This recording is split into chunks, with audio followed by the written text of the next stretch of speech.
Oke, Assalamualaikum warahmatullahi wabarakatuh. Selamat bergabung kembali di mata kuliah kalkulus di pertemuan 10.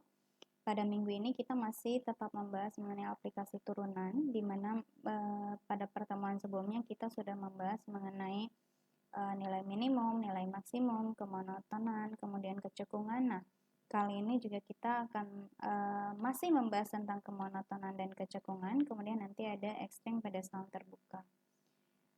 Ingat kembali, misalkan kita memiliki fungsi f ini terdefinisi pada selang I, interval, bisa intervalnya terbuka, bisa intervalnya tertutup, atau tidak satupun. Nah, maka kita dapat mengatakan bahwa f naik pada interval jika untuk setiap pasangan bilangan x dan x1 dan x2 dalam interval itu, jika x1-nya nilainya lebih kecil dari x2, maka fungsi dari fx1 itu akan lebih kecil dari fx2-nya. Kemudian, kita juga bisa mengatakan bahwa fungsi f turun pada interval jika x1 lebih kecil dari x2, maka fx1 lebih besar dari fx2. Ini f-nya turun. Jadi fx1 itu lebih besar dari fx2 ketika x1-nya lebih kecil dari x2. Kemudian f ini bisa kita katakan sebagai monoton murni pada interval jika f naik pada selang I dan turun pada selang I. Jadi dia naik terus atau turun terus. Kalau yang di sini dia turun, ini x1, kemudian dia turun ke x2. Yang di sini dari x1 dia naik ke x2. Sehingga kalau di sini kan ini x1, yang ini x2. Jadi X1 itu memang lebih kecil dari X2 titiknya, tetapi nilai dari fx1-nya lebih besar dari fx2-nya. Kemudian kalau dia naik, X1 dan X1 itu memang lebih kecil dari X2 dan fx1 dan lebih kecil juga dari fx2-nya, sehingga dia naik.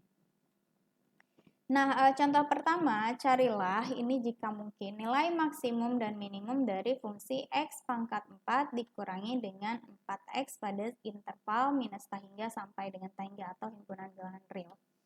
Nah, yang pertama, seperti biasa kita cari dulu turunan pertamanya. Turunan pertama dari x pangkat 4 dikurangi dengan 4x adalah 4x pangkat 3 dikurangi dengan 4. Kemudian di sini sama-sama memiliki 4, sehingga saya keluarkan akan diperoleh 4 dikalikan x pangkat 3 dikurangi dengan 1. Nah, untuk memudahkan perhitungannya, penentuan titiknya, di sini dibuat menjadi dua persamaan. X dikurangi 1 dikalikan dengan x kuadrat ditambah x ditambah dengan 1. Nah, di sini kita harus bisa berpikir cerdas bagaimana kita membentuk sebuah persamaan, dua persamaan yang tidak menghilangkan makna dari persamaan aslinya seperti ini. Jadi kalau kita kalikan di sini, ini x pangkat 3, kemudian yang ini dikalikan lagi ke sini ditambah dengan x kuadrat, kemudian dikalikan lagi ke sini ditambah dengan x, kemudian minus 1 dikurangi dengan x kuadrat, dikalikan lagi sini dikurangi dengan x, kemudian dikurangi dengan 1. Perhatikan di sini, kita dapat lihat x kuadrat dikurangi dengan x kuadrat, x dikurangi dengan x, hasilnya tetap x pangkat 3 dikurangi dengan 1. Nah, ini adalah tantangan kita untuk bisa berpikir cerdas bagaimana kita bisa merubah satu persamaan menjadi dua persamaan yang tidak menghilangkan makna sebenarnya seperti ini. Jadi kalau ada yang tanya, ini kenapa bisa menentukan x kuadrat ditambah dengan x ditambah dengan 1 dikalikan dengan x dikurangin 1. Nah, itu adalah tantangan kita sendiri, bagaimana kita membentuk dua persamaan yang tidak menghilangkan persamaan aslinya. Nah, perhatikan, kita lanjutkan ya. Perhatikan bahwa persamaan x kuadrat ditambah dengan x ditambah dengan 1 ini tidak mempunyai penyelesaian di bilangan real. Maka hanya terdapat satu titik, yaitu x sama dengan 1 dari persamaan ini. X dikurangi 1, yaitu sama dengan 0, x-nya sama dengan 1. Sehingga kita hanya memiliki satu titik, yaitu x sama dengan 1. Artinya kita membuat garis bilangan ini 1, nilai yang lebih kecil dari 1. Misalnya 0, 0 substitusikan ke dalam turunan ini, hasilnya adalah minus 4. Minus 4 itu adalah negatif, sehingga dia turun. Dari minus tahingga sampai dengan 1 itu dia turun katanya. Kemudian yang nilai 1 yang lebih besar dari 1, kita bisa ambil titik 2. Substitusikan ke sini. 4 dikalikan 2 pangkat 3 dikurangi dengan 4, dia hasilnya adalah positif. Artinya dia naik. Jadi dari 1 sampai dengan ta hingga, dia naik. Nah, kalau yang ini dari minus ta hingga sampai dengan titik 1, dia turun. Kemudian kalau dari satunya ke ta hingga, sehingga di sini diperoleh 1. Ini adalah juga sebuah titik kritis. Nah, sehingga dapat dilihat untuk X sama dengan 1, kita memperoleh F1-nya. F1 minus 3 itu disubstitusikan ke dalam persamaan aslinya, yaitu Fx di sini. 1 dikurangi 1 pangkat 4 dikurangi dengan 4 dikalikan 1 adalah minus 3. Dan ini adalah nilai minimum lokal untuk F. Jadi nilai di sini, titik di sini. Nah, ini sebentar saya gambarkan lebih jelas ya. Jadi ini adalah sumbu X, kemudian misalnya ini adalah 0. Kemudian di sini pasangannya 1 itu dengan minus 3. Ini X-nya 1, kemudian di sini minus 3. Nah, ini titiknya di sini. Jadi dari ta hingga di sini ya, dia turun ke sini, kemudian dari 1 di sini dia naik ke atas. Seperti ini. Jadi ini adalah gambaran dari grafiknya. Nah, yang ini adalah minimum lokal. Kenapa disebut minimum lokal? Karena kita hanya memiliki satu titik, belum titik-titik kritis buat papanya. Nilai dari minus ta hingga sampai dengan ta hingga mungkin di sini ke atas ada lagi, atau mungkin nanti dari sini ada lagi yang membentuk ke bawah. Seperti itu. Nah, selanjutnya dapat dilihat di sini. Nah, ini yang tadi saya gambarkan ya. Jadi ini adalah titik yang tadi, ini minus 3, ini adalah nilai minimum lokalnya. Karena mungkin saja dia nanti ke atas, mungkin dia ada turun lagi. Tidak, dia akan selalu naik ya, karena letak dari minus ta hingga sampai dengan positif ta hingga tadi. Nah, kemudian contoh keduanya, carilah jika mungkin nilai maksimum dan minimum dari persamaan GP 1 per P dikalikan dengan 1 minus P. Pada selang 0 sampai dengan 1. Nah, perhatikan, kita cari lagi turunan pertamanya. Ini saya yakin Anda sudah bisa karena sudah kita pelajari pada pertemuan-pertemuan sebelumnya, jadi tidak saya bahas lagi bagaimana cara menurunkannya, karena sudah kita bahas beberapa minggu pada pertemuan-pertemuan sebelumnya. Nah, turunan pertamanya di sini diperoleh bahwa 2P dikurangi dengan 1 per P kuadrat dibagi dengan 1 dikurangi dengan P kuadrat. Nah, perhatikan di sini kita hanya terdapat satu titik kritis, yaitu ini P sama dengan setengah. Kemudian di sini selangnya selang terbuka, tidak termasuk 0 dan tidak termasuk titik satunya. Jadi Anda buat lagi garis seperti ini, nilai yang lebih kecil dari setengah di sini menghasilkan nilai negatif.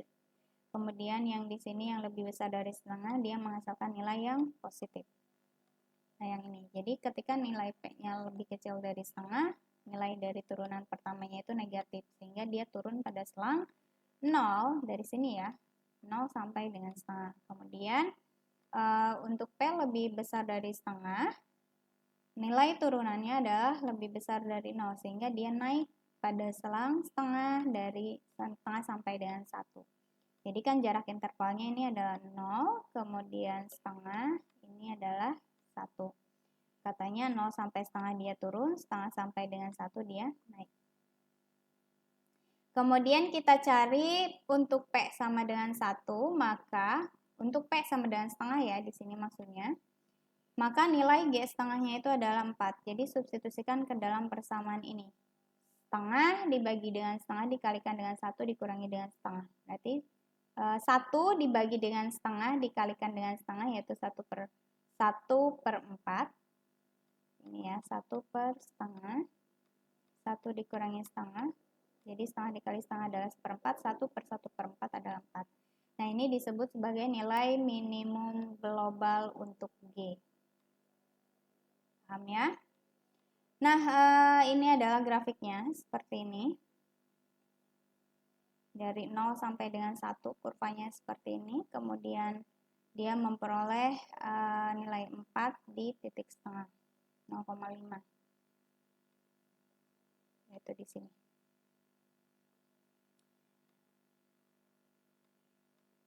Kemudian ini contoh lainnya, Haris berada di perahu dayung 2 km dari titik terdekat D.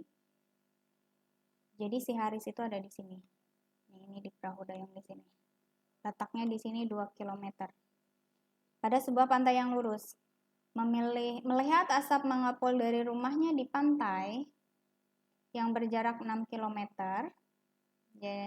Ia membayangkan dapat mendayung dengan laju 3 km per jam dan lari 5 km per jam. Jadi sampai dengan titik D dia menggunakan kecepatan laju mendayungnya 3 km per jam, tapi dari daratan menuju ininya dia mencapai 5 km per jam.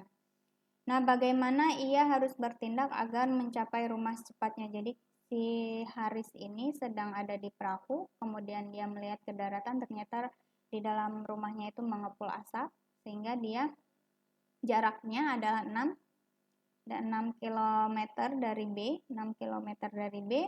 Kemudian ia membayangkan dapat mendayung dengan laju 3 km per jam dan lari 5 km per jam. Bagaimana ia harus bertindak agar mencapai rumah secepatnya?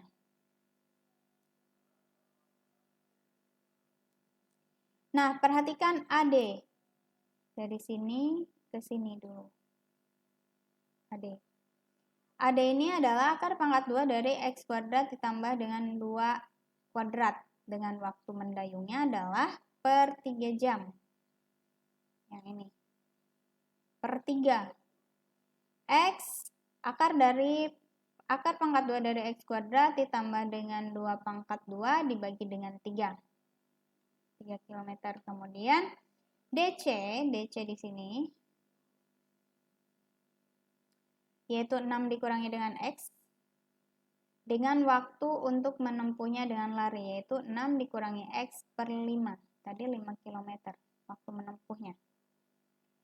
Paham ya? Paham tidak? Jadi ini adalah letak perahunya, kemudian ini adalah misalnya ya, letak rumahnya ada di sini. Kemudian jarak ini titik B-nya. Ini adalah pantainya. Misalnya ya. Kemudian dia ini jaraknya 2 km, kemudian rumahnya itu di garis ini. Jaraknya 6 km. Nah, dia mendayungnya tidak lurus ke sini, tapi agar lebih cepat mendayungnya miring ke sini, ke titik D. Sehingga titik D ini adalah akar dari X kuadrat ditambah dengan 2 kuadrat. Dari mana nilai akar dari X kuadrat ditambah dengan 2 kuadrat? Ini adalah dari rumus Pythagoras. Ini adalah X. Kita misalkan sebagai X. Kemudian di sini 2, sisi miring. Masih ingat sisi miring ya? Sisi miring ini adalah panjangnya akar dari X kuadrat ditambah dengan 2 kuadrat. Jadi panjang dari depan dikuadratkan dengan panjang dari sisi sampingnya dikuadratkan di akar pangkat 2 kan. Nah, ini adalah dari Pythagoras. Kemudian setelah sampai di titik D, dia harus berlari. Larinya panjangnya berapa? Karena tadi sudah dikurangi dengan jarak sini, karena dia mendayungnya miring. Sehingga dia lari dari titik D-nya itu dikurangi dengan satuan X. Kemudian berapa? Larinya 5 km per jam. Artinya kecepatan larinya waktu tempuhnya adalah 6 dikurangi X per 5. Nah, kecepatan mendayungnya adalah jarak dibagi dengan waktu.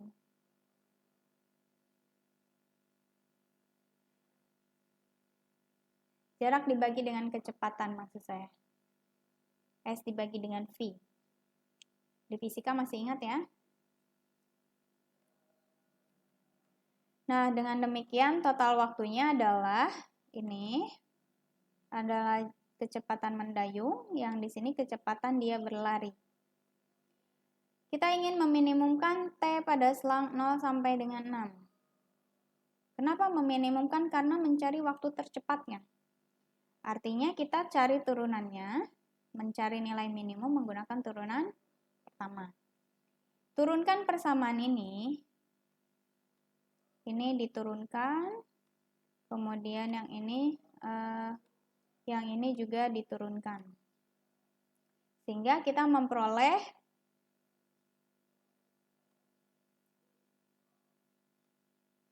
ini turunan dari akar dari X kuadrat ditambah dengan 4/3 adalah 1/2 dikalikan dengan 1/3 dari X kuadrat ditambah 4 pangkat minus setengah dikalikan dengan 2X. Paham ya? Menggunakan turunan aturan berantai. Kemudian 6 dikurangi X per 5. Turunannya adalah 1/5. Kenapa hanya 1/5? Karena 6/5 adalah sebuah konstanta nilainya 0, ini minus 1/5X turunannya adalah 1/5. Sehingga akan diperoleh persamaan untuk meminimumkan T pada selang 0 sampai dengan 6-nya adalah ini. 5X dikurangi 3 dari akar pangkat 2X kuadrat ditambah dengan 4 dibagi dengan 15 akar dari X kuadrat ditambah dengan 4.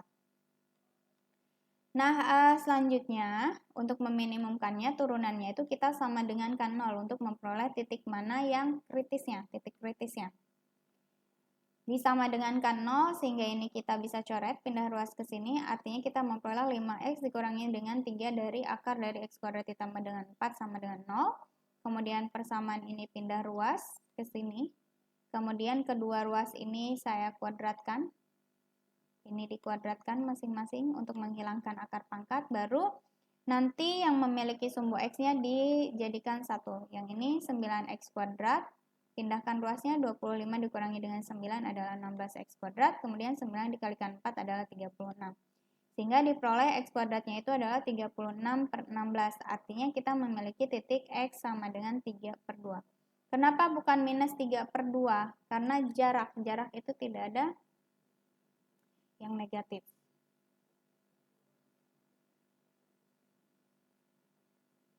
Mohon maaf. Ya. Ini bukan jarak melainkan waktu.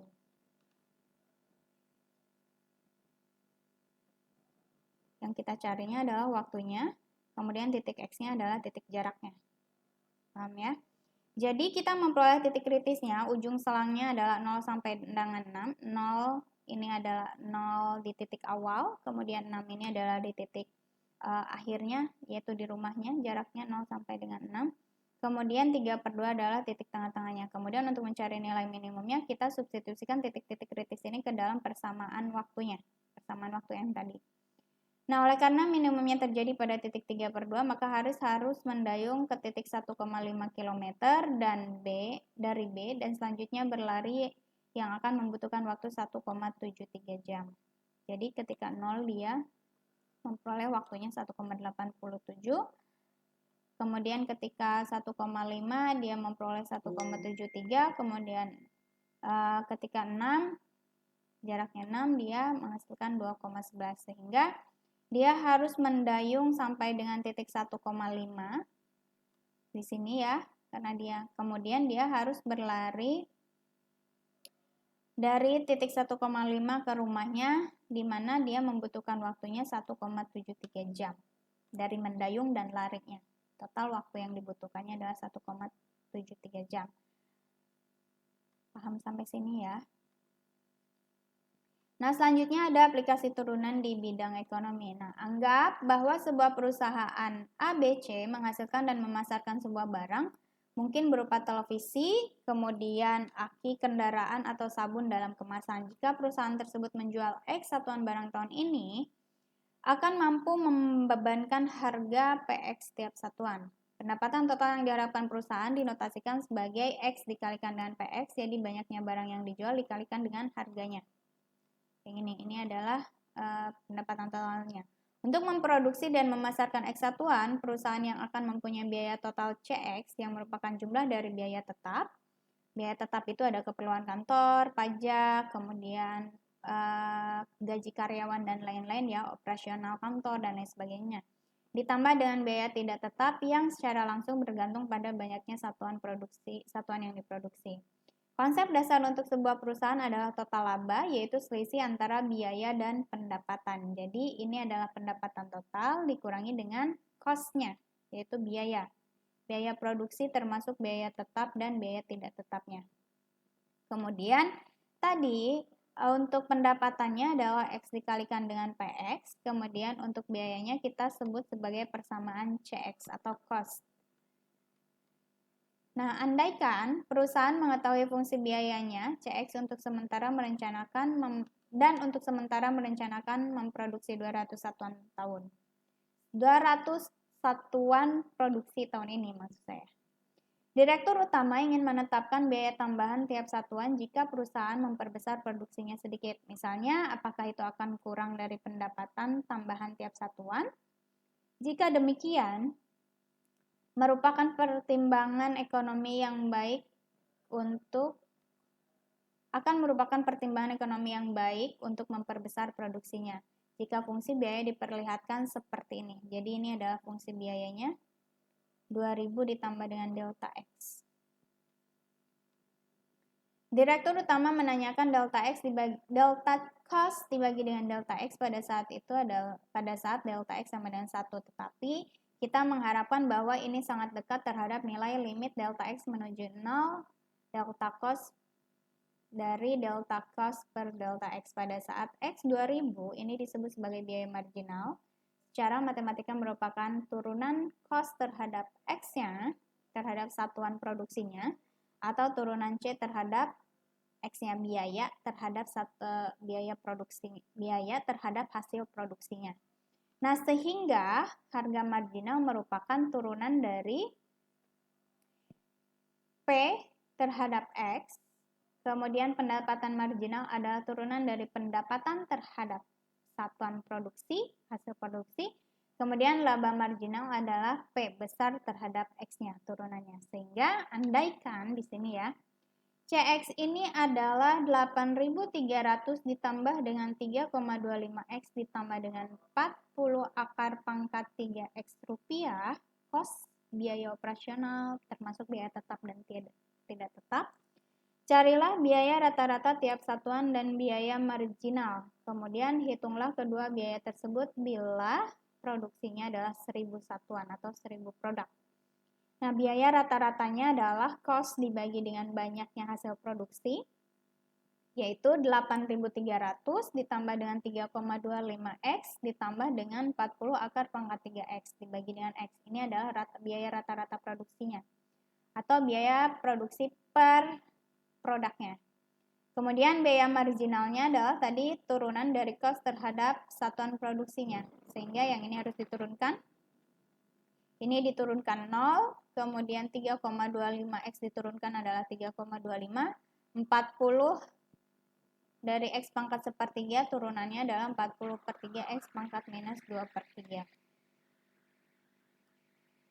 Paham ya? Ini turunan dari CX, bukan turunan dari biaya rata-ratanya. Kenapa di sini X-nya tidak ada? Karena yang diturunkannya adalah CX-nya saja, bukan biaya rata-rata.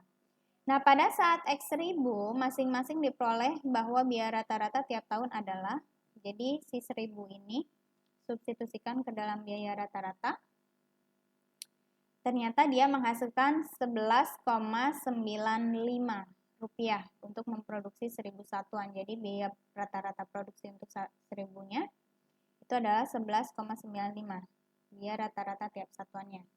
Nah, untuk memproduksi satu satuan tambahan di atas 1000 hanya memerlukan 3,38. Hanya memerlukan 3,38.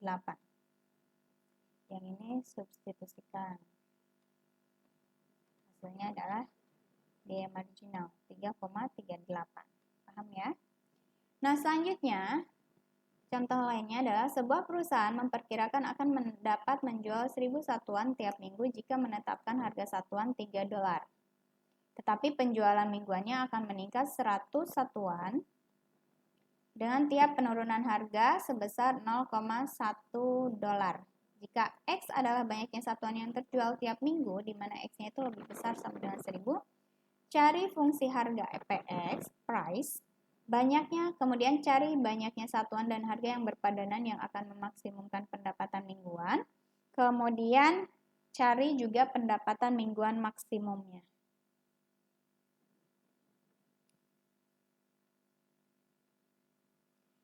Nah, yang pertama fungsi harga. Fungsi harga di sini adalah tadi jika mendapat 1000 satuan tiap minggu, dia akan menetapkan harga $3. Tetapi penjualan mingguannya akan meningkat 100 satuan tiap penurunan harga sebesar 0,1. X adalah banyaknya yang terjual tiap minggu, maka X di mana X ini lebih besar sama dengan 1000. Sehingga di sini kita tuliskan dulu seperti ini.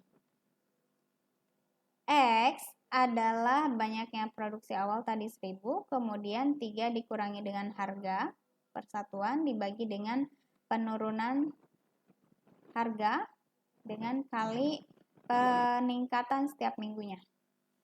Tadi $3 adalah harga jualnya, kemudian dibagi dengan penurunan harga untuk mingguannya yaitu untuk 100. Nah, di sini kita pindahkan 1000 ini pindah ruas, X dikurangi 1000, kemudian 3 dikurangi dengan PX, price, jadi kita akan mencari price ini.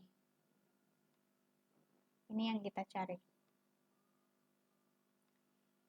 Kemudian X dikurangi 1000, di sini 100 pindahkan yang tadinya kali dia menjadi bagi, pindah ke sini. Kemudian 0,1 pindah ruas juga ke atas, jadi ada di sini letaknya. Kemudian tinggal dikalikan ini ke sini, kemudian yang ini ke sini.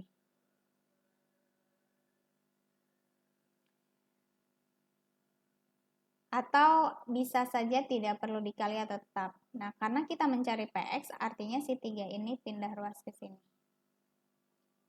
Paham ya? Jadi akan diperoleh 3 PX ini, price-nya adalah 3 dikurangi dengan 0,10 dikalikan X dikurangi 1000 per 100. Ini kalikan, kemudian ini kalikan, dibagi dengan 100, nanti akan diperoleh PX ini adalah 4 dikurangi dengan 0,001X. Ini adalah fungsi harganya.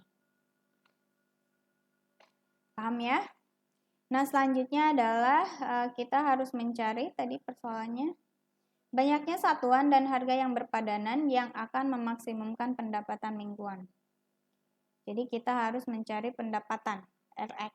RX itu tadi fungsinya berdasarkan ekonominya adalah banyaknya yang terjual dikalikan dengan harga satuannya. Banyaknya yang terjual adalah X, kemudian harga satuannya adalah tadi sudah kita hitung 4 dikurangi dengan 0,001X, tinggal kita kalikan masing-masing diperoleh 4X dikurangi dengan 0,001X kuadrat. Kemudian untuk mencari nilai yang memaksimumkannya, kita harus mencari turunan pertama dari fungsi pendapatannya, di mana diperoleh turunan pertamanya adalah 4 dikurangi dengan 0,002X. Selanjutnya, nilai di sini kita sama dengankan 0 supaya kita memperoleh titik stasioner atau titik kritis. Nah, di sini diperoleh titik stasionernya dari persamaan ini disama dengankan 0, hasilnya adalah 2000. Kemudian titik ujungnya tadi 1000. Titik ujung 1000 itu dari persoalannya tadi. Sehingga kita harus mencari di titik mana dia naik, di titik mana dia turun. Nah, di sini 1000, kemudian yang ini 2000. Nilai di antara 1000 dan 2000 substitusikan ke dalam turunannya, dia menghasilkan nilai yang positif. Artinya dia naik, pendapatannya naik. Kemudian untuk yang nilainya lebih besar dari 2000, misalnya 3000, Anda substitusikan ke dalam persamaan turunannya di sini, ternyata dia menghasilkan nilai yang negatif sehingga dia turun. Nah, artinya ketika X sama dengan 2000, dia memberikan pendapatan maksimum yang sepadan dengan P2000 itu adalah $2. Kemudian tinggal hitung saja pendapatan maksimum mingguannya yang tadi, R2000. Jadi 2000 ini substitusikan ke dalam persamaan pendapatannya, hasilnya adalah $4000.